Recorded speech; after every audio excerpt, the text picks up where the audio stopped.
자, 안녕하세요. 자, 여러분 같이 회계관리 1급 세무회계 같이 살펴볼 세무사 박훈입니다. 자, 저희가 이제 그 세무회계를 같이 볼 텐데요. 그러니까 세법을 회계학적으로 풀어놓은 거, 뭐 그렇게 보시면 될 것 같아요. 자, 먼저 교육 들어가기 앞서서 먼저 간단하게 우리 시험이 어떻게 공부해야 되는지 그 내용부터 먼저 간단하게 살펴보면 4페이지 한번 보시죠. 거기 보시면 세무회계 평가 범위가 쭉 나오고 있는데요. 우리가 학습할 내용들이 조세 총론, 법인세, 소득세, 플러스 뭐 원천징수 실무 같은 게 있겠죠. 네 번째가 부가가치세. 자, 그 다음에 세금계산 실무 이렇게 나와 있습니다. 자, 이렇게 되는데 그 5페이지서부터 그 컨텐츠에 쭉 내용들이 나오고 있는데요. 조세총론은 뭐 페이지 수로 보면 한 15페이지 정도 될 것 같고요. 그 다음에 법인세는 한 70페이지 정도. 소득세가 보통 이게 한 80페이지, 90페이지. 네, 부가세는 한 130페이지 정도 됩니다. 내용이. 자, 우리 교재에 있는 거. 자, 보면 80페이지, 90페이지, 130페이지 이런 식으로 구성이 되어 있고요. 양이 만만치 않죠. 자, 저희가 그 세법, 세무회계를 공부하는데 그러니까 세법을 공부하신다고 보시면 돼요. 보시면 되는데 이 세법 중에서 주요한 세법들, 즉 법인이 내는 법인세, 개인이 내는 소득세, 그 다음에 사업자가 창출한 부가가치에 대해서 과세가 되는, 즉 사업자들이 내는 이 부가가치세, 이 주요 세법 이 세 가지를 볼 거고, 조세총론은 이 세법과 관련돼서 가장 기본적이고 공통적으로 사용되는 그 용어들, 그 개념들, 자, 그런 것들을 모아놨던 걸 말해요. 자, 그래서 가만히 보시면 페이지가 거의 비슷하고요. 부가세가 상당히 많은 걸 알 수 있습니다. 자, 그리고 우리가 학습하면서 느끼는 것은 이 조세총론은 별거 아닙니다. 어떤 단어예요. 단어의 정의 같은 거, 자, 이런 것들을 공부하시게 되실 거예요. 그러니까 처음 이게 세법을 접하다 보면 이 단어들이 생소하니까 좀 낯설게 느껴질 수도 있어요. 자, 그렇지만 몇 번 보다 보면 별거 아닙니다. 자, 이런. 그래서 조세총론에서는 그 단어의 정의를 정확하게 기억하시는 게 중요해요. 자, 두 번째로, 먼저 그 소득세부터 얘기할게요. 이 소득세, 공부하시겠지만, 이걸 공부할 때 크게 어려움은 못 느낄 거예요. 왜냐면, 나와 관련된 세금들, 아니면 내 주위에서 벌어지는 세금들, 이런 얘기들이에요. 내가 뭐 근로소득자다, 내가 사업소득자다, 그랬을 때 소득세가 어떻게 과세가 되는지, 뭐 이런 것들을 학습하는 거기 때문에 크게 어려움은 없습니다. 학습할 때. 자, 그 다음에 이제 부가가치세인데요. 자, 사업자가 창출한 부가가치에 대해서 과세가 되는 세금인데, 이 파트도 공부하시다 보면 느끼는 게 그렇게 어렵지가 않아요. 왜냐하면 부가세가 공부하시면 아시겠지만 되게 논리적입니다. 그래서 마치 퀴즈 풀듯이 아니면 뭐 수학 풀듯이 하나하나 개념을 정립해 나가면서 쭉쭉쭉쭉 풀어나간다. 이런 느낌으로 보시면 돼요. 그래서 그렇게 어렵지 않습니다. 자, 가장 어려운 건, 가장 어렵게 느끼시는 게 이 법인세예요. 가장 어렵게 느끼는데, 왜냐면, 뭐, 법인이 내는 세금? 뭐 한 번도 생각해 보지 못한 경우도 있고요. 그럼 어떻게 하면 세금 계산될까? 뭐 이런 것도 있고요. 또 이런 생각도 하세요. 이 법인세는 우리가 학습하면서 느끼겠지만, 시험 문제가 이제 이런 식으로 출제가 되겠죠? 거의 이런 식입니다. 첫 번째, 회사가 한 회계 처리가 있고요. 세법에서 원하는 회계 처리가 있어요. 그래서 세법에서 원하는 회계 처리를 회사가 제대로 하지 못했을 때 어떤 세무 조정이 나오겠죠? 자, 그래서 이 답을 도출해내는 과정들입니다. 자, 그게 법인세와 관련된 이야기들이에요. 자, 그래서 이거를 풀기 위해서는 나는 재무회계도 알아야 되고, 그리고 세법도 알아야 되고, 그래야 이걸 풀 수 있다. 뭐 이렇게 생각하시고, 또 이렇게 하다 보니까 상당히 어렵게 느껴집니다. 자, 처음에 보시면 이 파트에서 상당히 좌절을 느낄 거예요. 쉽지 않습니다. 일단. 자, 그런데 나중에 학습을 하시면서 느끼겠지만 제일 쉽게 느껴질 거예요. 나중에는. 상당히 쉽습니다. 왜냐면 나오는 문제도 스타일도 뻔해요. 말했지만 회사 간 회계 처리, 조세법에서 원하는 회계 처리, 법인세법에서 원하는 회계 처리. 자, 그래서 그 차이를 조정한다. 자, 이런 문제이기 때문에 그래요. 스타일 자체가 다. 그래서 나중에 학습하시면 이 법인세 파트가 더 쉽게 느껴질 거예요. 그리고 이 소득세 파트가 은근히 되게 편한 것 같지만 외워야 될 게 상당히 많다는 거죠, 얘는. 그래서 은근히 얘가 조금 까탈스럽습니다. 자, 그렇지만 처음 학습할 때는 이게 상당히 어렵다 이렇게 느껴지는데요. 그렇게 생각하지 마시고 나중에 몇 번 하시다 보면 스타일 자체가 뻔하기 때문에 가장 쉽게 느껴질 수도 있는 파트입니다. 자, 그리고요. 여기 보시면 조세총론에서 뭐 한 3, 4개 나올 거고요. 나머지 파트에서 나올 텐데 지금 부가세가 130페이지, 법인세가 80페이지 이렇게 돼 있는데요. 거의 문제는 거의 비슷하게 나온다고 보시면 돼요. 그리고 이 법인세가 페이지 수는 적지만 이 나머지 세금보다 더 많이 나온다고 보시면 돼요.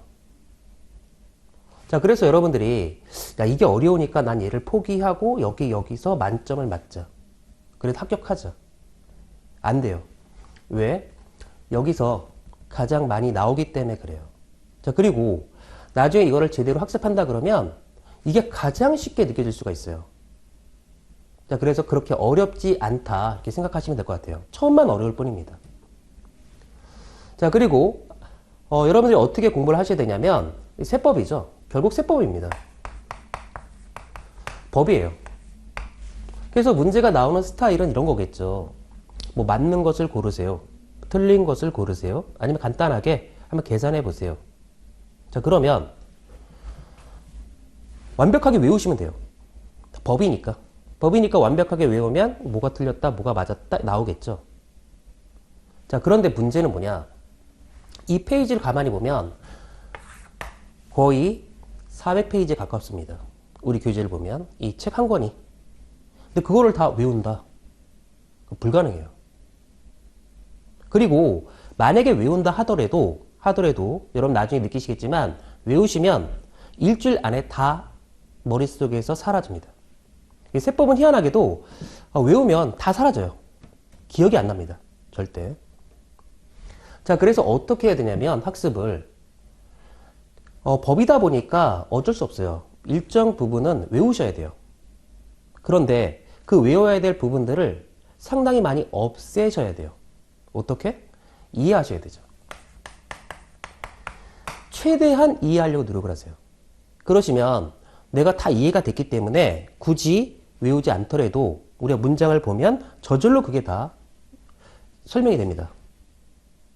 그래서 최대한 이해하려고 노력을 하세요. 자, 두 번째. 이해가 된 상태라면 이거를 한 번 보고 끝내겠다? 안 돼요. 최대한 여러 번 다독을 하셔야 돼요. 횟수를 늘려야 돼요. 다독하셔야 돼요. 계속. 그러다 보면 처음에 이해 안 됐던 부분도, 그러니까 처음에 책을 읽을 때는, 처음에 책을 여러분이 보실 때는 상당히 시간이 많이 걸릴 거예요. 그렇지만 이해가 된 상태에서 이렇게 보시다 보면 금방금방 넘어갑니다. 그러니까 빨라진다는 거죠. 그리고 이해가 안 된 상태에서 만약에 읽는다 하더라도 이게 효과가 있는 게 뭐냐면 여러 번 읽다 보면 이해가 안 됐던 부분들도 저절로 이해가 돼요. 그리고 여기 지금 이렇게 쭉 세법이 나와 있지만, 자, 우리가 페이지가 조세총론부터 시작해서 부가세까지 가겠지만 내가 이게 쭉 가다가 여기서 이해가 안 돼, 이해가 안 돼, 이해가 돼, 이해가 안 돼, 그냥 가세요. 횟수를 늘리세요. 가다 보면, 반복하다 보면 저절로 이게 서로 상호작용이 일어나기 때문에 저절로 이해가 됩니다. 자, 그래서 말씀드리고 싶은 건 암기하려고 노력하지 말으셔야 된다는 거. 최대한 이해하셔야 돼요. 두 번째, 이해가 된 상태에서 최대한 이해가 된 상태에서 여러 번 반복을 하세요. 그 수밖에 없습니다. 그리고 하다 보면 그렇게 어렵지도 않습니다. 자, 그런 개념으로 보시면 될 것 같아요. 자, 먼저 조세 총론부터 한번 같이 살펴보도록 하겠습니다. 자, 우리 교재 10페이지 보시면요. 자, 조세의가 나오는데요. 조세의 개요 첫 번째 줄에 사회의 어떤 조직이든 운영을 위해서는 돈이 필요하다. 그렇죠. 조직을 운영하기 위해서는 어떤 돈이 필요하겠죠. 자, 두 줄 내려오면 조직의 운영을 위해서 돈이 필요한 것은 국가, 지자체도 마찬가지일 것이다. 그렇죠. 국가, 지자체가 어떤 이 사회를 운영하기 위해서 국방이든 치안이든 복지든 어떤 서비스를 제공하기 위해서는 어떤 돈이 필요하겠죠. 자, 그래서 다음째 줄 조세란 국가, 지자체가 해당 단체의 운영에 필요한 경비 마련 목적으로 국민에게서 거둬들이는 돈을 의미한다. 이렇게 돼 있고요. 밑에 조세 개념 나오는데 자, 이 박스에 있는 조세 개념을 10페이지부터 11페이지까지 쭉 설명하고 있어요. 거기서 중요한 것들 몇 가지만 캐치하시면 됩니다. 자, 먼저 조세 징수의 주체. 조세를 국민으로부터 거둬들이는 주체는 국가 또는 지자체이다. 자, 세금을 거둬들이는 주체는 국가 또는 지자체예요. 자, 따라서 무슨 얘기냐면 국가, 지자체가 거둬들이지 않고 내는 거, 그건 조세가 아니에요. 국가, 지자체가 아닌 단체에서 거둬들이는 게 있다. 그거는 세금이 아니라는 거죠. 그러니까 대표적으로 뭐 과태료 같은 거, 길가에 차를 세웠는데 뭐 경찰청에서 뭐 딱지가 날아오더라. 그건 과태료죠. 세금이 아니에요. 국가 또는 지자체만이 발부할 수 있어요. 그리고 그래서 국가가 발행하는 걸 국세라 그러고 지자체가 발행한 걸 지방세라 그러죠. 자, 그래서 간단히 또 생각해 보면 우리가 어떤 고지서를 받았는데 무슨 세무서장이라고 써 있어요. 국세입니다. 자, 무슨 지자체라고 써 있어요. 지방세요. 그래서 국세와 지방세는 이렇게 과세권자에 따라서 이렇게 갈라진다. 이렇게 보시면 될 것 같고 중요한 건 국가 또는 지자체 외에 거둬들이는 건 조세가 아니었다는 거. 자, 두 번째 조세 징수의 목적인데요. 국가 또는 지자체는 국토방위, 치안 유지, 교육, 복지 등과 같이 일반 개인이나 기업이 수행할 수 없는 일들을 수행하죠. 자, 따라서 조세 징수의 목적은 국가가 이러한 서비스를 제공하기 위해서 국민들로부터 세금을 거둬들인다. 자, 11페이지 조세 징수의 근거인데요. 조세는 국가가 규정하는 법의 내용을 근거로 국민들에게 징수한다. 따라서 법에서 정한 요건에 해당하는 국민은 자신의 의사와 관계없이 무조건 조세를 납부하여야 한다. 자, 국가는 어떤 그 국가를 운영하기 위해서 뭔가 돈이 필요하겠죠. 그래서 거둬들이는 걸 조세예요. 그렇지만 이 조세를 어떻게 거둬들이냐? 이 과세 요건이 충족이 되면 강제적으로 징수합니다. 이 요건이 충족되면 강제적으로 무조건 세금을 거둬들이는 거예요. 자, 이 과세 요건이 뭘까 봤더니 간단하게 상식적으로 생각하세요. 이 과세 요건. 우리가 소득세라는 걸 생각해 볼까요? 소득세는 보통 세금은 과세 표준에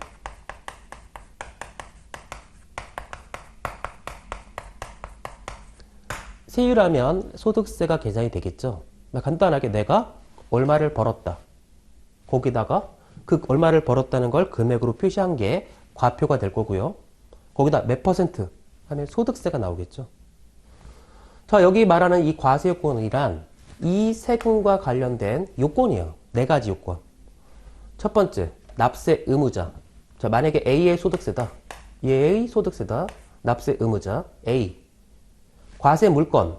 너 왜 세금 내냐? 소득이 발생했으니까. 자, 이거를 금액으로 표시한 게 과표. 거기다 세율 곱하면 세금. 자, 이렇게 이 세금과 관련된 네 가지 요건이에요. 납세 의무자, 과세 물건, 과세 표준 세율. 그게 충족이 돼버리면 무조건 걷는 겁니다. 강제적으로. 자, 그 다음에 네 번째 일반 보상성.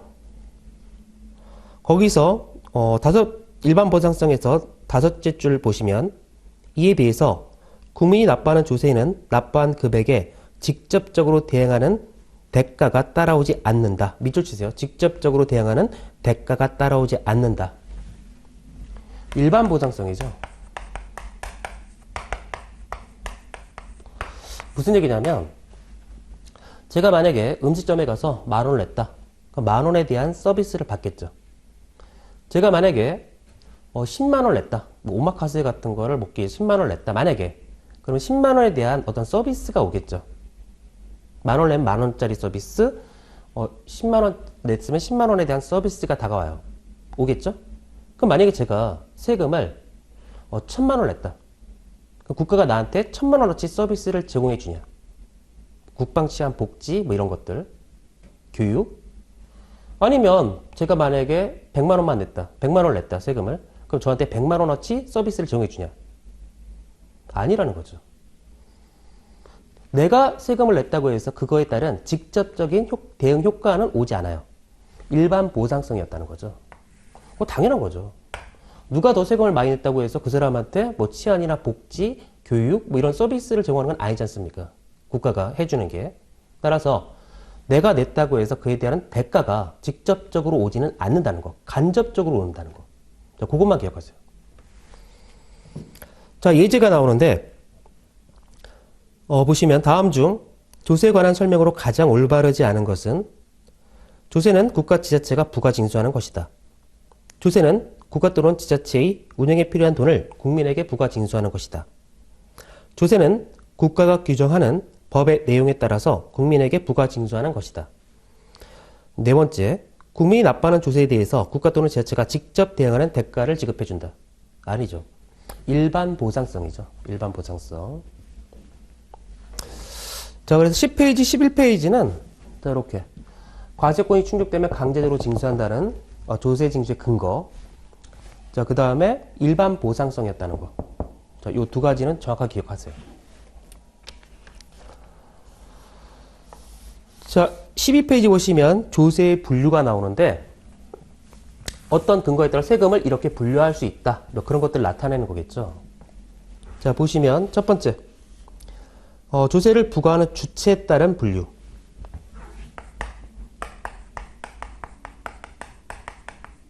부과 주체에 따라서 국세와 지방세로 구분이 되겠죠.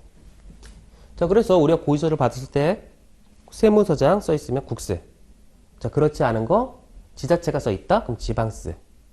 자, 그럼 어떤 게 국세고 어떤 게 지방세냐? 뭐 이렇게 물어볼 수도 있겠죠. 그러니까 여러 가지 세목들을 쭉 나열해 놓고 여기서 국세를 고르세요. 여기서 지방세를 고르세요. 이렇게 물어볼 수도 있을 거예요. 자, 그럼 생각해 보세요. 자, 중앙정부가 걷겠다? 자, 그게 국세인데. 그러면 납세 의무자 수가 너무너무 많다. 그러니까 소득세만 해도 소득 없고는 개인들은 수천만 명일 겁니다. 자, 상속세나 증여세, 과세가 되면 세금이 커요. 자, 그러면 그런 것들을 국가가 얻겠어요? 지자체가 얻겠어요? 당연히 그런 것들은 중앙정부가 얻겠죠. 즉, 납세 의무자 수가 많다. 국세고요. 과세가 되면 세금이 크다. 그게 국세겠죠. 그렇지 않고 자잘한 세금들. 그건 지자체가 거더라. 자, 그래서 국세는 뒤에도 나오겠지만 거기 나오게 있는데 12페이지에 법인세, 소득세, 부가가치세, 소득세, 법인세, 부가가치세. 납세 의무자 수가 상당히 많은 거죠. 그 다음에 상속세, 증여세 이런 거 두들겨 맞으면 세금이 상당히 크죠. 그러니까 예전에 그 이건희 회장이 들어왔을 때 삼성에서 상속세 얼마 냈어요? 12조 원이죠. 거의 약 12조 원 가까운 세금이 나왔습니다. 어마어마한 세금이죠. 우리나라에서 가장 비싼 세금이에요. 자, 이렇게 큰 거 누가 얻겠냐? 당연히 국세죠. 자, 그렇지 않고 자잘한 세금들 그건 지자체에서 알아서 거더라. 이게 지방세인데요. 거기서 보시면 자, 지방세 지자체가 국민에게 부과되는 거 취득세, 등록면허세, 뭐 취득세, 뭐 등록면허세, 그 다음에 대표적으로 여러분들 그 재산세 거기서 봤죠? 재산세 이런 거. 자, 그럼 자잘한 세금들은 지자체에서 걷어라. 그래서 국세는 이렇게 기억하시면 돼요. 납세 의무자 수가 많다. 과세가 되면 세금이 크다. 자, 그게 국세. 그렇지 않고 자잘한 세금들. 그건 지방세다. 자, 두 번째.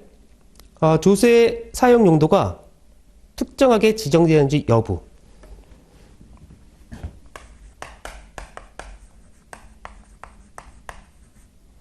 사용 용도 여부에 따라서 보통세와 목적세로 구분한다는 거죠. 보통세와 목적세로 구분합니다. 거기 목적세를 보니까 조세 용도가 특별히 지정되어 있는 조세를 말하고 교육세와 농특세가 있다. 자, 밑에 보통세, 조세 용도가 특별히 지정되지 않는 조세를 말하고 일반적으로 대부분의 조세이다. 자, 국가는 국방이나 치안, 복지, 서비스를 제공하기 위해서 세금을 걷어들여야 돼요. 그래서 걷었다가 예산에 맞춰서 사용 소비가 되겠죠? 자, 그럼 걷어들인다. 그럼 걷어들일 때, 세금을 걷을 때, 야, 이거는 뭘 위해서 써야겠다. 자, 이렇게 정해놓고 걷는 건 아니에요. 걷었다가 예산에 맞춰서 분배가 되는 거죠. 그래서 일반적으로 모든 세금들은 다 보통세예요. 처음 걷을 때 이거는 어떤 목적으로 사용해야겠다. 이건 아니었다는 거죠.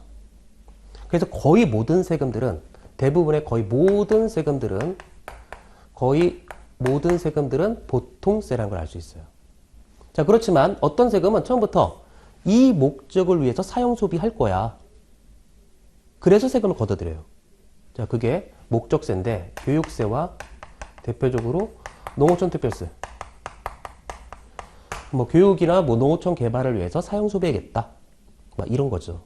자, 그래서 처음부터 용도가 특정되어 있다는 거. 자, 이렇게 구분되고요.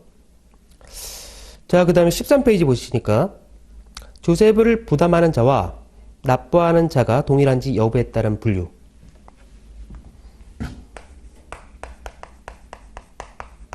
조세 부담의 정가성인데요.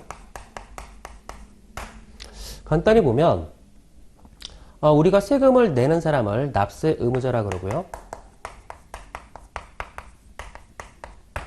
그 세금을 실질적으로 부담하는 사람을 담세자라 그래요. 자, 그랬을 때 이 납세 의무자와 담세자가 일치한다. 자, 우리가 그거를 직접세라 그러고요. 자, 얘가 일치하지 않더라. 우리가 그거를 간접세라고 부른다는 거죠. 그러니까 이렇게 보시면 돼요. 만약에 A라는 사람이 얘가 뭐 커피집을 한다. 이 커피집을 운영한다는 것은 이 사람이 뭔가 벌기 위한 거죠. 내가 커피 서비스를 제공하면서 내가 뭘 벌기 위해서. 따라서 이 사람이 만약에 소득이 발생한다 그러면 소득세 납세 의무자가 될 거예요. 두 번째, 이 사람은 원두를 사오고 임대료도 내고 해서 커피라는 서비스를 제공해줘요. 그래서 내가 구입했던 것보다 더 비싸게 커피를 공급하겠죠? 이 사람은 부가가치를 창출한다는 거죠. 그래서 그 부가가치에 대해서 10%만큼 이 부가가치세 납세 의무가 발생을 해요. 즉 사업자가 창출하는 모든 것들에는 사업자는 무조건 일반 과세 사업자 같은 경우에는 창출한 부가세의 10%만큼 무조건 부가세를 내금 돼 있습니다. 현재. 면세 사업자가 아닌 다음에야 무조건 부가세 10%를 내금 돼 있어요. 자, 그랬을 때 이 사람이 커피집을 운영하면서 소득이 발생해서 소득세 너 100만 원 내야 된다. 자, 그러면 소득세 납세 의무자는 당연히 A겠죠. 소득을 얻고 있는 A. 자, 그럼 그 100만 원은 누구 호주머니에서 나오냐 이거죠. 당연히 이 사람의 호주머니에서 나오겠죠. 자, 이게 직접세죠. 세금을 부담하는 사람과 납세 의무를 지는 사람이 일치하는 거. 자, 부가가치세 볼까요? 이 부가세는 사업자가 창출한 부가가치에 대해서 과세가 되고, 이 사업자는 과세기간 종료로부터 25일 내 부가세를 신고 납부하게끔 돼 있어요. 따라서 이 부가가치세 납세 의무자는 A죠. 자, 그런데 그 부가세 누가 부담해요? 누구 호주머니 나와요? 그 10%가? 여러분들이죠. 여러분들이 커피를 소비하면서 무조건 10%만큼 부가세를 내고 오는 겁니다. 그래서 그 사람은, 이 사업자 A는 그 부가세 10%를 커피라는 서비스를 제공하면서 공급 대가도 받지만, 요금도 받지만 그 안에 부가세 10%가 들어있는 금액을 받는 거죠, 결국. 그 10%를 걷었다가 과세한 종료부터 25일 내 부가세를 신고 납부해요.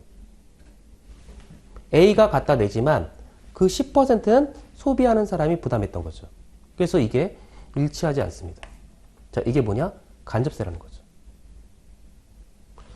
자, 여러분들이 오늘 커피집에 가서 커피를 소비해 보세요. 그 영수증 딱 보시면 커피 얼마 써 있고, 밑에 이거에 10% 얼마 부가세 딱 써 있습니다. 그리고 요금 얼마, 이거를 우리가 부담하는 거죠. 결국 이 부가세 10%만큼은 내가 부담하는 거예요.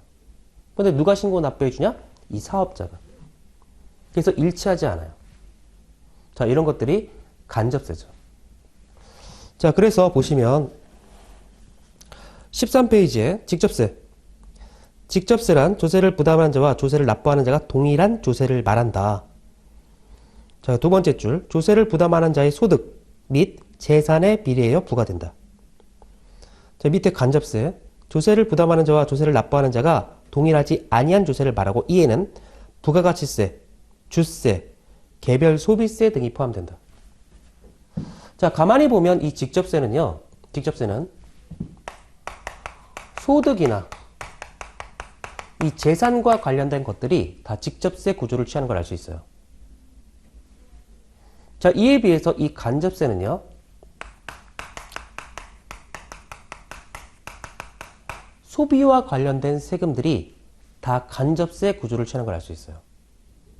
부가가치세, 주세, 그 다음에 개별 소비세, 고가사치품 같은 경우, 그때 내가 내는지도 모릅니다. 이 물건을 사기 위해서 지출한 거예요. 근데 내가 그때 세금을 내는지도 몰라요. 내는 겁니다. 자, 그게 간접세였다는 거. 자, 따라서 이 소득이나 재산과 관련 세금은 당연히 내가 낸다 그러면, 내가 소득이 이만큼 발생했네? 내 재산이 이것 때문에 재산세가 나왔구나. 당연히 알죠. 그렇지만 이 간접세는 내가 내는지도 몰라요. 그걸 소비하기 위해서 요금을 지불하면서 내는 거기 때문에. 자, 그래서 이렇게 섞여 있을 때, 다음 중 성격이 틀린 것을 고르세요, 직접세가 아닌 걸 고르세요 했을 때, 직접세는 소득과 재산과 관련된 것들이 직접세였다는 거. 그 다음에 소비와 관련된 것들이 간접세였다는 거. 자, 이 개념만 갖고 계시면 명확하게 찾아낼 수 있을 거예요. 자, 그 다음에 밑에 납세 의무자의 인적 사항이 고려되는지 여부에 따른 분류.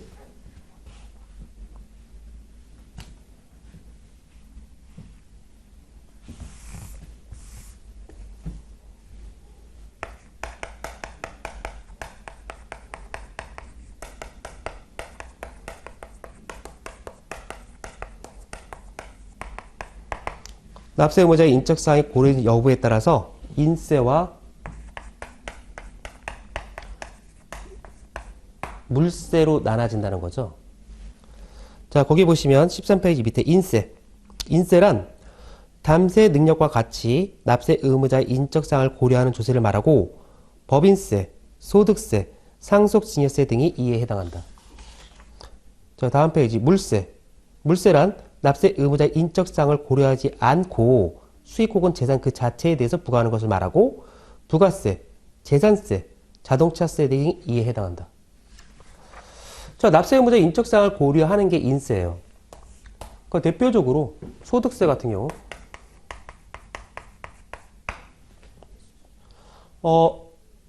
소득세 같은 경우에 종합소득 공제라는 게 있죠. 그 종합소득 공제에 보면 인적 공제 파트가 있어요. 여러분 연말정산 하시면서 다 아실 거예요. 그러면 이런 거죠. A하고 B가 있는데 이 사람은 둘 다 똑같이 만약에 연간 뭐 한 3천만 원 번다. 그 나는 뭐 미혼이고 혼자 산다. 자, 이 사람은 똑같이 버는데 나는 기혼이고 부모님 모시고 살고 아이가 셋이다. 근데 둘 다 똑같이 3천만 원 버니까 너네 세금 300씩 내라. 그러면 좀 말이 안 되죠. 이 사람은 3천 벌어서 거의 7명이 같이 살아야 되고 이 사람 혼자 사는 건데 똑같이 세금을 내라? 말이 안 될 겁니다. 그래서 그런 것들을 고려해 줘야겠죠. 자, 그 다음에 법인세 같은 경우도 자, 대기업과 중소기업 똑같이 번다고 해서 똑같이 과세하겠다. 또 말이 안 되는 거죠. 따라서 법인세법에서 이 중소기업 같은 경우에 약간의 세제상 어떤 지원 제도를 두고 있어요. 대표적으로 접대비 같은 경우도 일반 기업 같은 경우에는 한도 자체가 1,200부터 시작하겠지만 중소기업 같은 경우는 3,600부터 시작하죠. 자, 그리고 조세 지원에 있어서도 중소기업 특별세 감면, 즉 중소기업에 대해서 뭔가 세제상 혜택을 줘요. 즉 똑같이 취급하지 않겠다는 거죠. 즉 이 납세 의무자의 인적 사항 같은 걸 고려해 주겠다는 거죠. 그 다음에 뭐 상속증여세도 마찬가지. 돌아가셨는데 자, 상속인들이 받는다. 그랬을 때 상속인이 1명이다. 상속인이 뭐 10명이다. 당연히 이때도 상속공제를 적용해 주는데요. 상속 계산할 때. 이때 상속인들의 어떤 구성 내역에 따라서 공제해 주는 게 달라진다는 거죠. 따라서 이러한 납세자의 인적 사항 같은 것들을 고려해 준다. 자, 그게 인세. 자, 물세는 그런 거 전혀 고려하지 않겠다. 그러니까 대표적으로 아까 부가가치세 같은 경우죠. 편의점에서 만약에 제가 뭐 음료수를 사러 갔다. 음료를 산다. 그랬을 때 그 물건 파는 그 편의점 아르바이트생이 저한테 뭐 가족이 몇 명이에요. 결혼하셨어요. 안 물어보잖아요. 전혀 그런 거 고려하지 않죠. 자, 그런 것들이 물세입니다. 자, 그렇게 보시면 될 것 같고. 자, 14페이지. 독립된 세원이 있는지 여부에 따른 분류.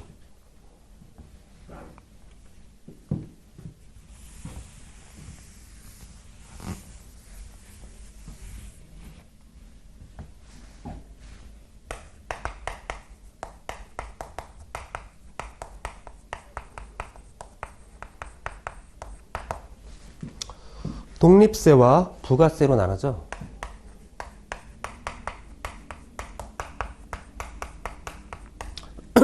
이 부가세는 부가가치세가 아니에요. 부가세, 덧붙는 세금 이렇게 보시면 돼요. 자, 이 독립세는 뭐냐면 이 독립된 세원이 있다는 거죠.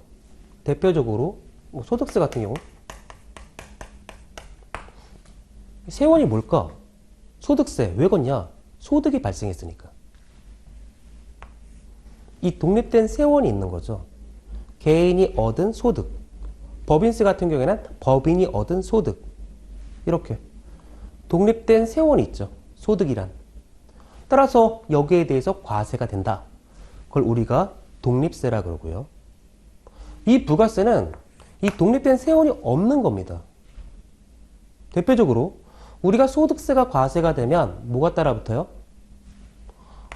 소득할 주민세가 따라붙죠.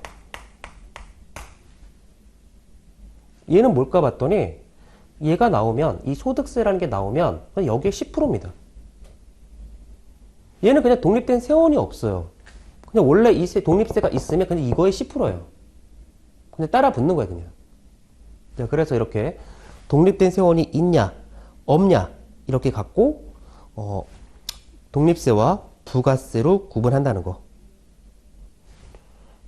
그래서 주민세나 뭐 부가세는 주민세나 소득할 주민세 아니면 지방교육세 같은 거.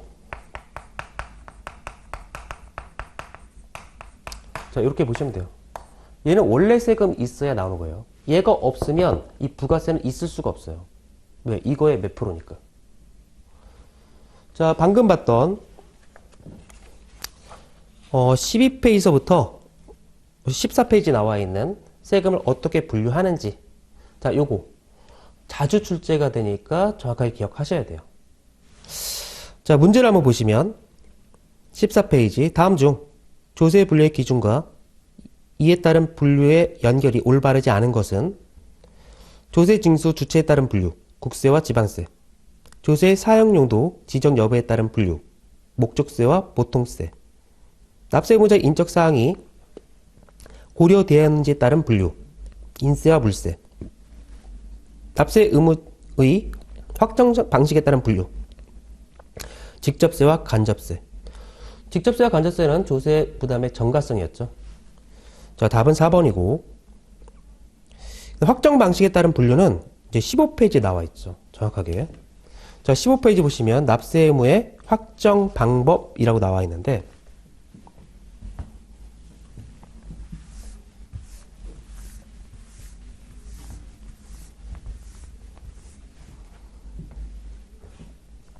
(15페이지) 조세를 징수하기 위해서 구체적으로 납세 의무자가 얼마의 조세를 부담해야 하는지 결정돼야 하는데 이를 납세 의무의 확정이라고 한다.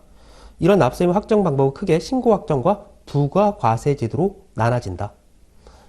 신고 납세 제도, 부가과세 제도. 이게 뭘까?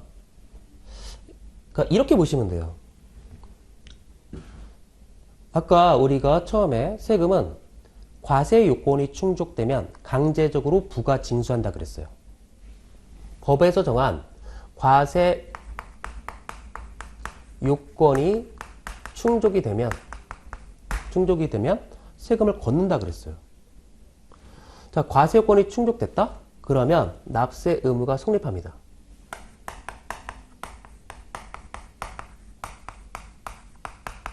과세 요건이 충족되면 너 세금 내야 돼? 이렇게 납세 의무가 성립이 돼요. 자, 그러면 이 납세 의무를 확정져야겠죠?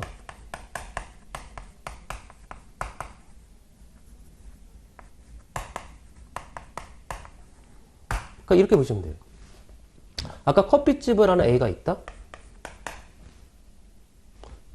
그럼 나는 이 커피집에 가서 커피를 소비하러 갔는데 항상 사람이 많아요. 줄을 서야 돼요. 그래서 2, 30분 기다려야 돼요. 그러면 이런 생각이 들죠. 저 커피집을 운영하는 A를 보면서 저 사람이 저렇게 사업이 잘 돼? 와, 그럼 쟤는 참 세금 많이 내겠네? 이런 생각을 해요. 그래서 납세 의무자, 과세 물건, 과세 표준, 세율 이게 충족되면 이 사람 세금 많이 내겠네? 이런 생각을 한다는 거죠. 자, 그게 납세 의무 성립이에요. 자, 그런데 이 사람 세금 많이 내겠네? 이것만 알지 이 사람이 얼마를 낼지 모르겠어요. 따라서 얼마를 낼지를 계산해보자. 그게 납세 의무 확정입니다. 계산해보자는 거예요. 그러면 어떻게 확정하자? 어떻게 확정할까? 봤더니 방법은 크게 신고 납세 제도와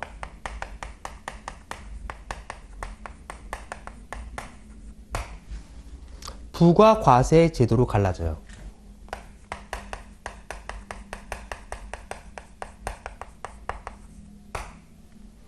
이 신고 납세 제도는 간단히 보면 이런 거예요. 세금을 확정한다. 이 사람 너무너무 잘 돼? 세금 많이 내겠네? 그럼 얼마지? 세금이 얼마지? 계산하는 걸, 그 확정하는 얼마지? 계산하는 걸 1차적으로 납세 의무자한테 부여해요. 2차적으로 과세권자한테 부여해요. 그게 신고 납세 제도예요. 자, 그러면 부가과세 제도는 뭐냐? 이거는 확정의 권한을 과세권자한테만 준 거예요. 그게 부가과세 제도예요. 자, 간단히 생각하면 이런 거죠. 이 소득세 같은 거 생각해보면 아까 커피집을 하는 A의 소득세. 그럼 얘는 1월 1일부터 12월 31일 소득세는 1년 단위로 과세가 되니까 이 기간 동안 A가 벌어들인 소득이 있으면 과세 기간이 끝날 때 이때 납세 의무가 성립했다고 보고 보통 5월 말에 세무서에 세금을 신고 납부하도록 돼 있어요. 자기 주소지가 날 세무서에. 이렇게 신고했다. 그러면 세금이 확정되는 겁니다. 왜? 이 확정의 권한을 납세 의무자한테 부여했던 거예요. 즉, 세법은 5월 말까지 신고 납부하세요. 했어요. 내가 신고하면 세금이 확정되는 거예요. 자, 두 번째. 만약에 얘가 제대로 안 했어? 그러면 그때 2차적으로 과세권자가 나서는 거죠. 그러니까 이때까지 신고하라 그랬는데 만약에 무신고야. 하라 그랬는데 안 했어? 만약에 얘가 했는데 뭔가 잘못됐어, 신고가. 그러면 그때는 얘한테 줬는데 얘가 제대로 안 했으니까 어쩔 수 없이 국가가 나서야겠죠. 너 신고 안 했어? 잘못 신고했네? 과세관청에서 결정을 하겠죠, 세금을. 2차적으로. 자, 그런데 이런 생각도 들어요. 아니, 그 세금 낼 거, 만약 소득이 있다, 개인들이 있다. 그러면 A한테 그냥 너 세금 얼마? 너 얼마 벌었지? 세금 얼마? 거기서 보내줘. 그럼 A가 내면 돼. 깔끔하죠. 우리 주위에서 뭐 세무조사 같은 거 많이 들어봤죠? 세무조사? 이게 이런 거죠. 무신고나 신고를 했거나 만약에 무신고를 했는데 뭔가 잘못됐다? 그 과세관청에서 신고한 거 내역 쭉 보거나 아니 무신고했으니까 조사를 한 다음에 과세하는 거. 세무조사한 다음에 결정을 하겠죠. 그럼 뭐 복잡하게 뭐 이런 거 하냐. 그냥 국가가 알아서 과세권자가 알아서 A 너 1년간 얼마를 벌었어? 자, 그리고 고지서 이걸 내. 이러면 뭐 세무조사 할 필요도 깔끔하겠죠. 국가하고 납세의무자고 과세권자하고 다툴 일이 없어요. 납세의무자하고 과세권자하고. 국가가 알아서 다 계산해주면 되니까. 그런데 가능해요? 가능은 하겠죠. 근데 현실적인 문제가 있죠. 소득세만 해도 납세의무자가 몇 명이에요? 법인세는? 부가가치세는? 그거를 과세권자가 즉 세무서에서 일일이 다 계산한 다음에 넌 얼마 벌었으니까 넌 얼마 못해요. 왜? 이거 말고도 다른 일들이 많잖아요. 그런데 그거를 납세 의무자 수가 이렇게 많은데 국가가 다 일일이 계산한다. 불가능해요. 두 번째, 이 기간 동안 얼마를 벌었다? 누가 제일 잘 알아요? 누가 제일 잘 알아요? A죠. A가 제일 잘 알죠. 따라서 너가 신고 납부하면서 확정을 줘. 그런데 뭔가 오류가 있어? 신고를 안 했어? 그 우리가 결정할게. 자, 그래서 2차적으로 과세권자한테 줬다는 거죠. 자, 그게 신고 납세 제도 세목이에요. 자, 이에 비해서 그래서 거의 대부분의 세목들이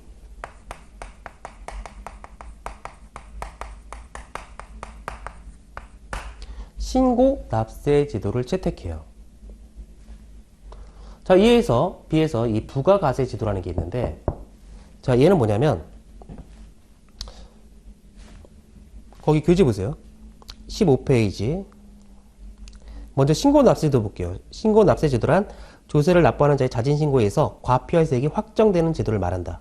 다만 신고 납세 제도를 채택하고 있는 경우에도 조세를 납부해야 하는 자가 신고를 하지 않거나 정확하게 신고하지 아니한 경우는 국가 지자체가 결정한다. 그래서 1차적으로 납세 의무자, 2차적으로 과세권자. 이게 신고 납세 제도. 자, 두 번째 부가가세 제도인데, 부가가세 제도란 국가 지자체의 결정에 따라 얘만 과세하는 거예요. 얘만. 세액이 확정되는 제도를 말하고 상속증여세 등이 부가과세 제도를 채택하고 있다. 자, 상속세 같은 경우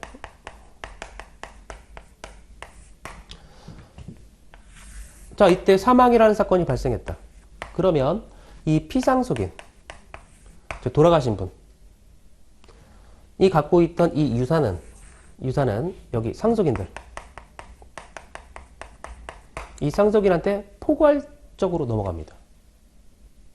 민법상 상속제도에 의해서 이 피상속인, 돌아가신 분이 갖고 있던 모든 유산은 플러스 마이너스 재산은 다 상속인한테 넘어가요. 그래서 상속세법은 뭐냐? 너 공짜로 받았으니까 거기다 세금을 좀 내야 돼. 만약에 이러지 않으면 뭐 누구는 부모님 잘 만나서 떵떵거리고 누구는 그러지 못하고 너무 사회 구성원들 간의 불평등이 심화되겠죠. 따라서 민법에 의해서 가져가는 건 좋은데 세금을 좀 내야겠어. 그게 상속세였다는 거죠. 자, 상속세는 자, 세금을 내야 되는데 상속 개실이 속하는 달의 말일부터 6개월 내 이 피상속인의 주소지 관할세무서에 세금을 신고 납부하도록 돼 있어요. 자, 그래서 만약에 돌아가신 분이 유산을 30억을 남겼다. 그래서 이렇게 계산해 보니 뭐 세금이 한 10억쯤 되더라. 자, 신고도 했고 갖다 냈다. 그러면 상속세 끝. 맞아요? 아니에요. 아무것도 끝난 게 없어요. 왜? 확정이 안 됐으니까. 이 부가과세 제도는 세금이 결정, 즉 얼마? 10억, 여기 지금 10억이라고 그랬는데 10억. 이 세금을 결정하는 권한을 국가한테만 줬어요. 과세권자한테만. 따라서 이들이 6개월 내 세금을 신고 납부해도 아무 의미 없는 거예요. 확정이 안 돼요. 왜? 확정할 수 있는 권한은 과세권자한테만 줬기 때문에 그렇죠. 따라서 과세관청에서는 보통 이날로부터 1년 내 세금을 결정합니다. 너네가 10억이라고 신고 납부했는데 우리가 쭉 계산해 보니까 10억이 아니라 뭐 11억이야. 아니면 12억이야. 아니면 9억이야. 이런 식으로 결정이 떨어져요. 이래야 확정이 되는 거예요. 왜? 확정의 권한을 과세권자한테만 줬기 때문에 그렇죠. 그래서 아무리 신고 납부해봤자 확정이 안 돼요. 자, 부가과세 제도를 채택하고 있는 세목은 상속세와 증여세죠. 자, 그런데 아까 신고납세 제도 세목은 거의 대부분의 세목들이 신고납세 제도를 채택하고 있었어요. 그런데 왜 상속세와 증여세는 부가과세 제도를 채택할까? 왜 그래요?